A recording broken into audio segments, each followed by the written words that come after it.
pourquoi la limitation du chômage à 2 ans va booster l'emploi, mais est aussi une mesure de justice sociale. Je vous explique.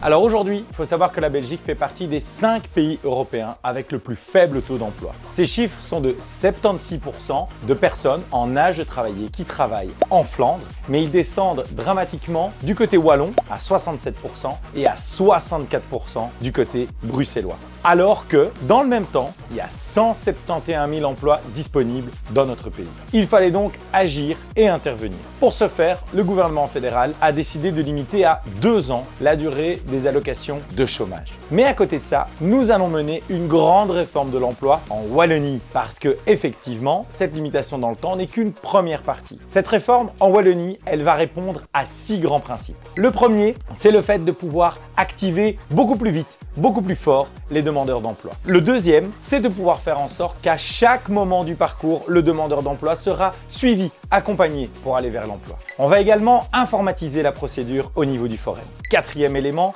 responsabiliser le forum, mais aussi tous les acteurs de mise à l'emploi et de formation qui devront justifier leurs résultats pour continuer à percevoir des subsides. Cinquième élément, nous allons également faire en sorte que cette recherche d'emploi puisse être monitorée. Nous ferons des évaluations régulières pour améliorer les procédures. Dernier élément, cet accompagnement se fera sur tous les publics de façon beaucoup plus individualisée, que vous soyez ou non éloigné de l'emploi. Enfin, beaucoup vous disent que les impôts locaux vont augmenter parce qu'il y aura près de 30% des personnes exclues du chômage qui pourraient se rendre au CPS. C'est faux. Le gouvernement fédéral va compenser les surcoûts de ces personnes qui vont aller au CPS. Alors, si votre élu local vous dit que les impôts augmentent à cause de la décision fédérale, c'est juste un mensonge qui ne correspond pas du tout aux montants qui ont été libérés pour permettre au CPS de faire face à de nouveaux arrivants qui seront accompagnés de façon totalement individuelle. Alors, comme annoncé,